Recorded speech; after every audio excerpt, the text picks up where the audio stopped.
Shalom, salam damai.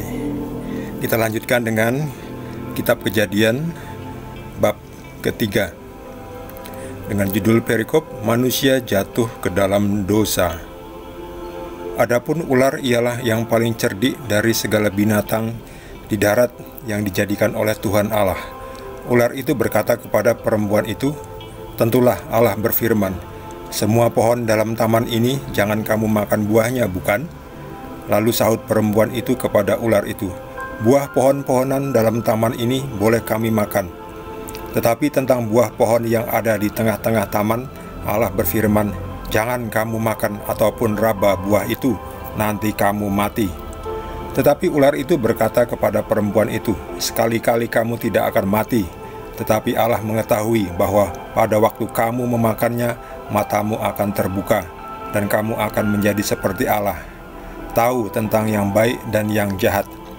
Perempuan itu melihat bahwa buah pohon itu baik untuk dimakan dan sedap kelihatannya. Lagi pula pohon itu menarik hati karena memberi pengertian. Lalu ia mengambil dari buahnya dan dimakannya, dan diberikannya juga kepada suaminya yang bersama-sama dengan dia, dan suaminya pun memakannya. Maka terbukalah mata mereka berdua, dan mereka tahu bahwa mereka telanjang. Lalu mereka menyemat daun pohon ara dan membuat cawat. Ketika mereka mendengar bunyi langkah Tuhan Allah yang berjalan-jalan dalam taman itu pada waktu hari sejuk, bersembunyilah manusia dan istrinya itu terhadap Tuhan Allah di antara pohon-pohonan dalam taman. Tetapi Tuhan Allah memanggil manusia itu dan berfirman kepadanya, "Di manakah engkau?" Ia menjawab, "Ketika aku mendengar bahwa engkau ada dalam taman ini, aku menjadi takut, karena aku telanjang. Sebab itu aku bersembunyi." Firman-Nya, "Siapakah yang memberitahukan kepadamu bahwa engkau telanjang? Apakah engkau makan dari buah pohon yang kularang engkau makan itu?" Manusia itu menjawab, "Perempuan yang kau tempatkan di sisiku, dialah yang memberi dari buah pohon itu kepadaku, maka aku makan." Kemudian berfirmanlah Tuhan Allah kepada perempuan itu, "Apakah yang telah kau perbuat ini?" Jawab perempuan itu, "Ular itu yang memperdayakan aku, maka aku makan." Lalu berfirmanlah Tuhan Allah kepada ular itu, "Karena engkau berbuat demikian, terkutuklah engkau di antara segala ternak dan di antara segala binatang hutan. Dengan perutmu lah engkau akan menjalar, dan debu tanahlah akan kau makan seumur hidupmu. Aku akan mengadakan permusuhan antara engkau dan perempuan ini, antara keturunanmu dan keturunannya. Keturunannya akan meremukkan kepalamu, dan engkau akan meremukkan tumitnya." Firman-Nya kepada perempuan itu, "Susah payahmu waktu mengandung akan kubuat sangat banyak. Dengan kesakitan engkau akan melahirkan anakmu. Namun engkau akan birahi kepada suamimu, dan ia akan berkuasa atasmu." Lalu firman-Nya kepada manusia itu, "Karena engkau mendengarkan perkataan istrimu dan memakan dari buah pohon yang telah kuperintahkan kepadamu, jangan makan daripadanya, maka terkutuklah tanah karena engkau. Dengan bersusah payah engkau akan mencari rezekimu dari tanah seumur hidupmu. Semak duri dan rumput duri yang akan dihasilkannya bagimu, dan tumbuh-tumbuhan di padang akan menjadi makananmu.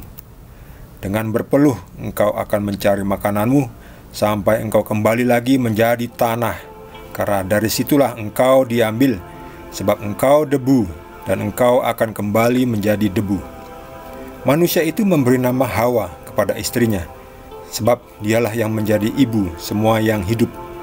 Dan Tuhan Allah membuat pakaian dari kulit binatang untuk manusia dan untuk istrinya itu, lalu mengenakannya kepada mereka.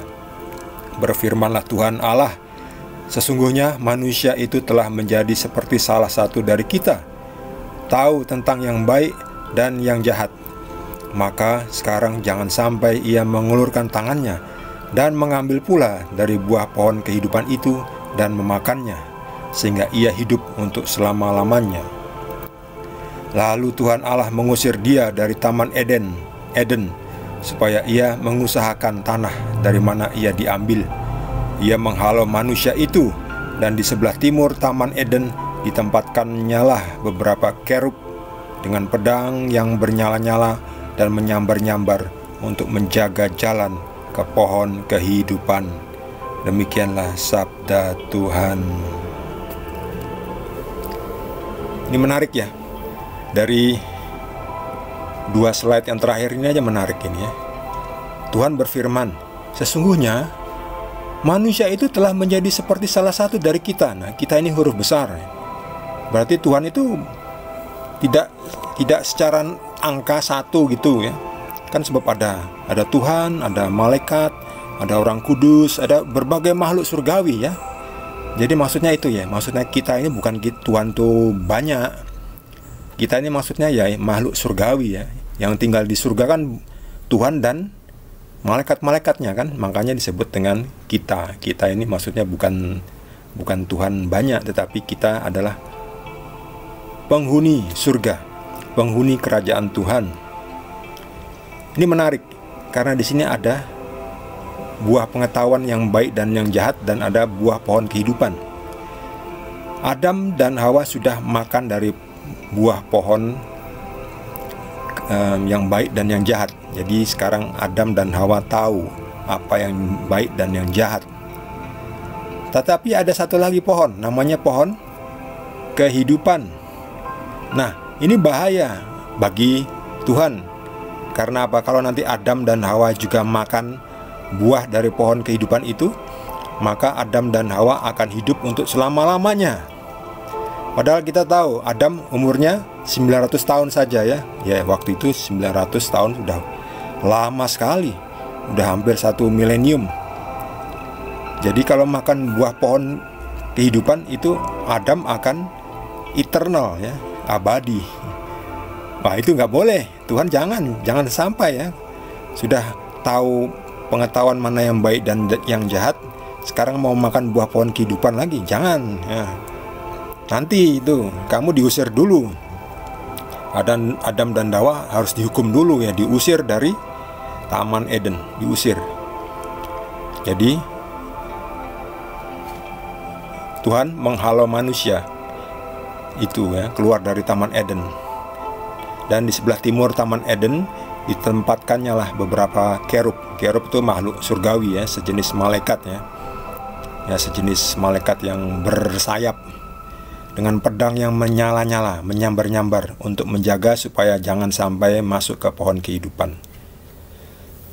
Jadi manusia sudah diusir dari Taman Eden. Ceritanya bagaimana? Ceritanya yang begini tadi ini ya, dari awal itu ada pohon namanya pohon pengetahuan tentang yang baik dan yang jahat. Kalau kamu makan buahnya, kamu akan mati. Kamu akan mati. Tetapi setan ini wujudnya ular itu. Setan itu ada di dahan mana ini dia? Ini di dahan pohon baik dan yang jahat ini. Pohon-pohon pengetahuan ini ada setan ya, wujudnya gelap ini. Setan tapi nanti dikutuk menjadi seperti ular ya. Atau ini setan berbentuk ular ya. Iya, ini mengerikan, ini gelap ini. Di pohon ini yang angker ada setannya. Setannya ini menipu ya. Menipu pertama-tama Hawa. Ya, perempuan ditipu. Sekarang tidak hanya perempuan yang ditipu ya, semua orang ditipu ya. Semua orang ditipu. Jadi kita semua sekarang berdosa karena kita sudah ditipu oleh iblis. Ditipu oleh iblis. Jangan khawatir, sekali-kali kamu tidak akan mati katanya.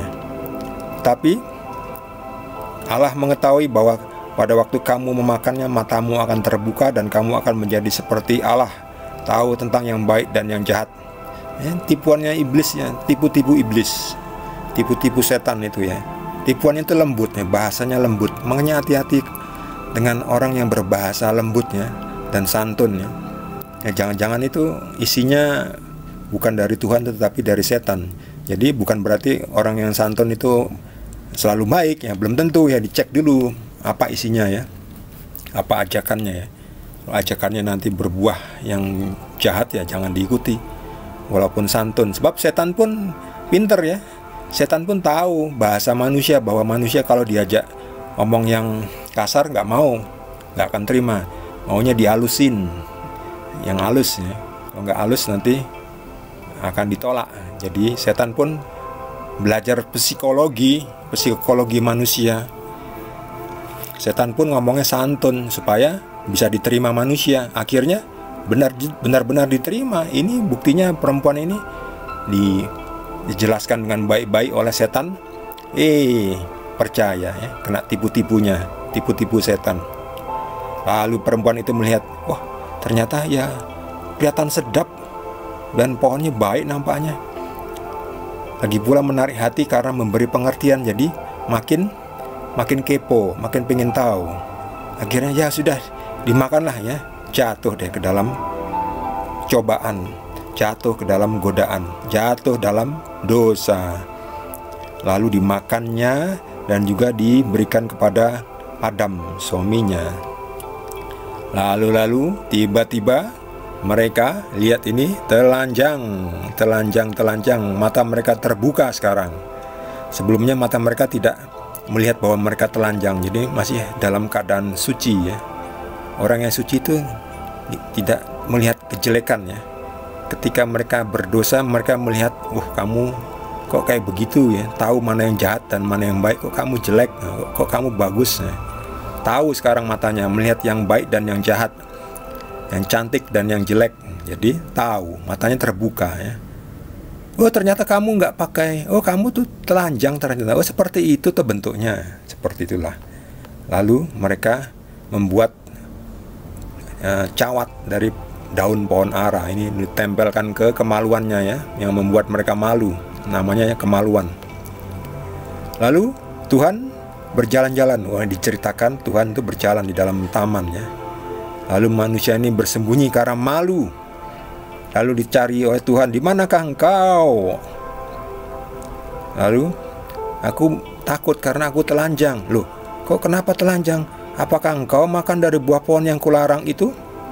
Lalu Adam atau manusia itu menjawab, ya perempuan yang engkau ciptakan itulah yang memberi aku buah itu, makanya aku makan. Lalu ditanya Tuhan kepada perempuan itu, apakah yang kau perbuat ini, hai perempuan? Lalu perempuan itu ngeles ya, ular itu yang menipu aku kena tipu ular, maka aku makan.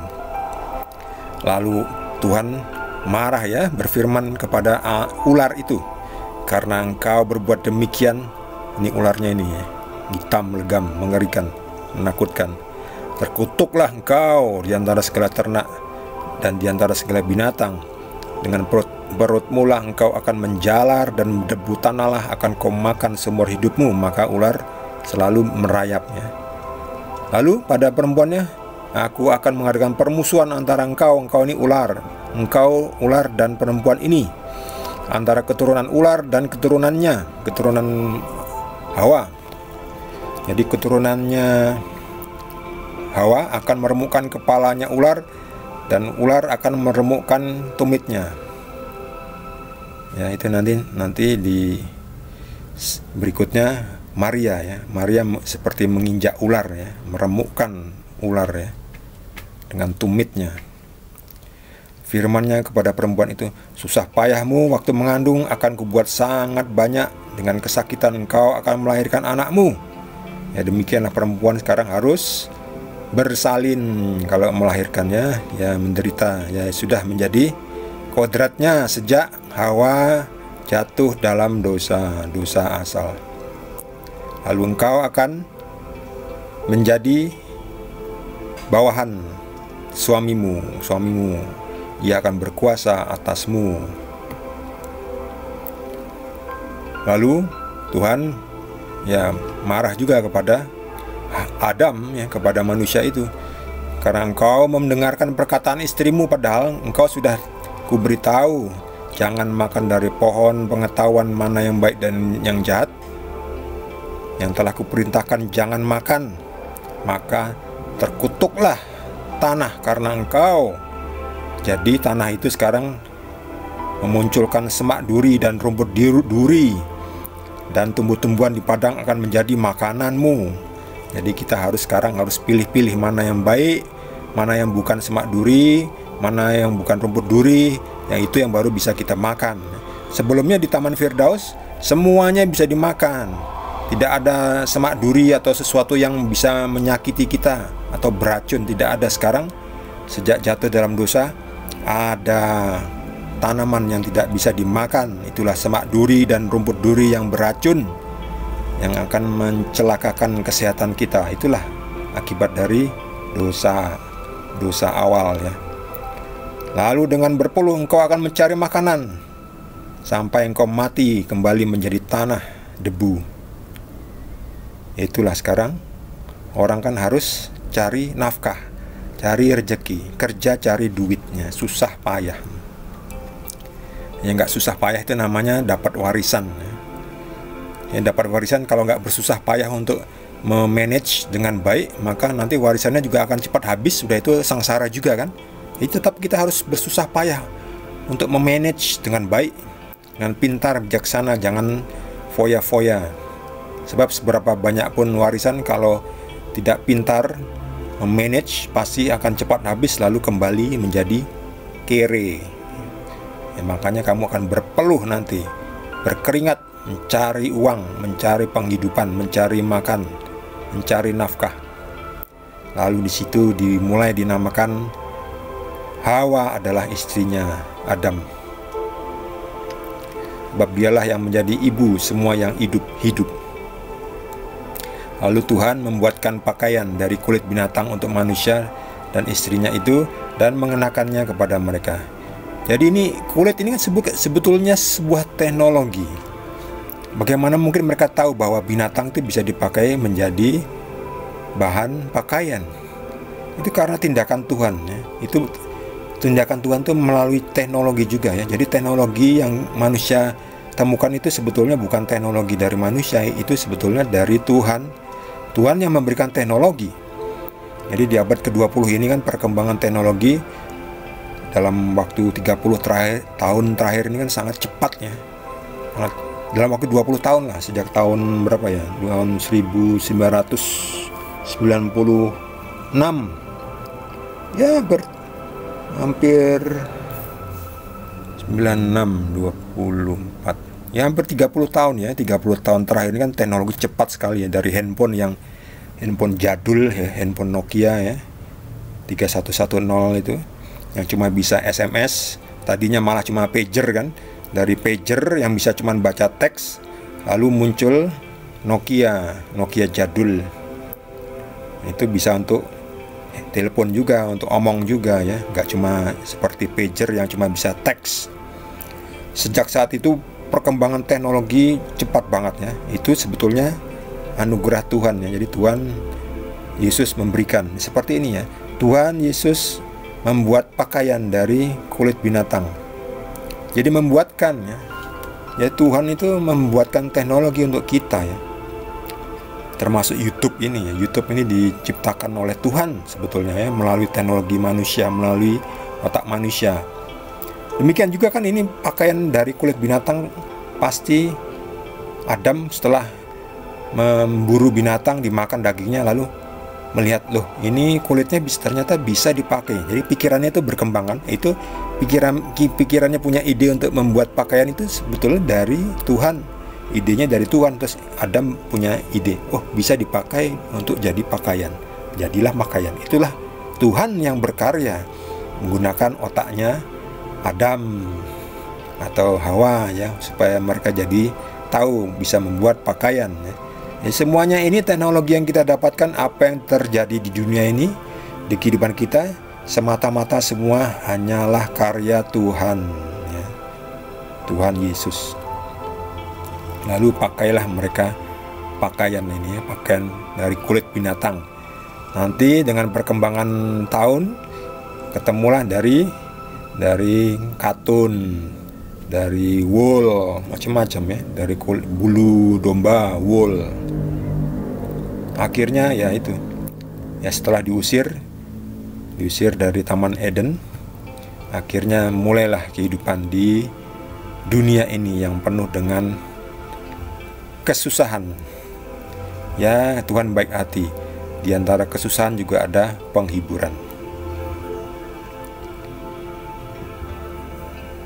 Bagi saudara yang mendapatkan tambahan pencerahan dari Tuhan Yesus, boleh juga berbagi dengan kita semua. Bagi yang belum subscribe, jangan lupa di subscribe dan juga di like. Kita akan lanjutkan dengan perikop berikutnya dari Kitab Kejadian. Terima kasih. Tuhan Yesus berkati kita semua.